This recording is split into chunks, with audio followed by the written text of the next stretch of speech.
Muntik na nga masunog ang bahay ng aking mga in-laws. Sa tingin ko nga mga mare ko, si Tortoli nga ang may kagagawa nito. Wititit mga mare ko, hindi naman sa pagiging bintangera ha. Ay alam ko naman na alam nyo na kung sino nga pinakamakulit sa Tortkulets. Ay syempre si Tortoli na nga iyon. Ay apo, Diyos ko, wala talagang tatalo sa kakulitan ng batang yan.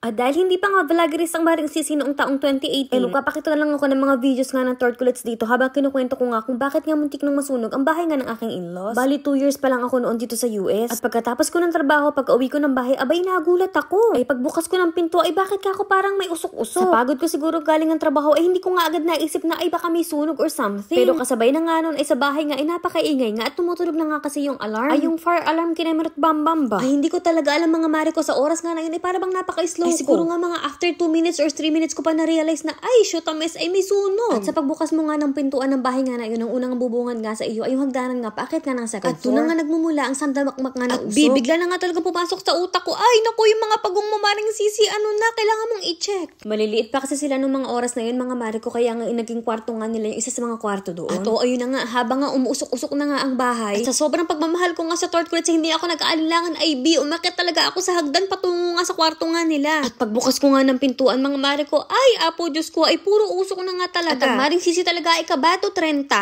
na hindi na 20. At ayun na nga, nung masilip ko nga ng enclosure na nga nila ay talagang puro usok na nga at parang pasimula na nga yung apoy. Ay sobrang taranta ko na din talaga mga mare ko. Alam mo yung tipong pabalik-balik ako na gusto ko na talaga silang buhatin kaso ako talaga ay natatakot din. Sa sobrang kapal na nga ng usok ay baka mamaya ay bigla na lang kumahimatay. Ay kasabay talaga nun ay talagang gusto ko nga silang kuhanin. Pero takot na takot na nga ang Maring Sisi. Ay baka rin kasi mamaya ay makuryente pa ako at kung ano-ano pang mga ganap. Kaya dali-dali na nga din ako bumaba nga at lumabas na nga ng bahay. Alam mo, ang hirap din pala pag nasa ganitong sitwasyon ka, yung parang alam mo na kailangan mo silang kuhanin pero paano yung kaligtasan mo? Ito yung mga bagay na hindi mo pala maintindihan hanggat hindi pa nangyayari sa'yo. Ay basta mare ko ay kagulo. At siya, ayun na nga at nasa labas na nga ako ng bahay, dali-dali na nga akong tumawag sa 911. At ayun talagang kabado pa nga ako habang kausap ko nga yung kinemerot bambam. Ay tapos ay talagang kakabahan ka pa at English. At in fairness mga mare ko, mga 2 minutes nga lang ay talagang nasa bahay na nga sila ay kabilis. At doon nga mga mare ko ay talagang hangang-hanga nga ako sa kanila. At yung dispatch nga din nakausap ko ay talaga bang pinapakalma nga niya ako. Ay tapos ay sinisigurado nga niya talaga kung meron bang mga tao sa loob ng bahay, kung may bata or kung ano. Ay ang sabi ko nga lang ay 3 pet ko nga na pagong. At nakikiusap na nga ako sa kanila na kung pwede ba ay talagang kuhanin nga nila kaagad ang mga pagong. At dahil inyong nga nasusubaybayan nga ang kakulitan nga ng Tortkulets ngayon ay nakasurvive nga sila.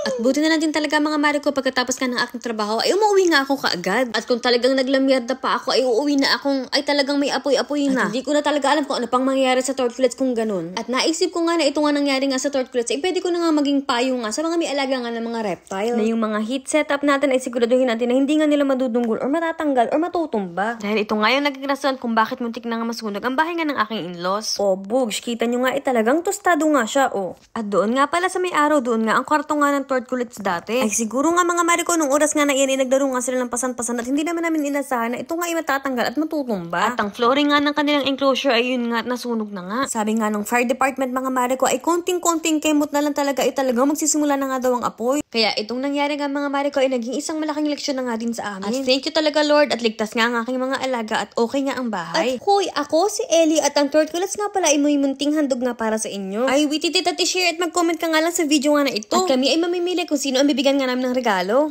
At yan lang muna for today's vlog. Thank you for watching and see you guys on our next one.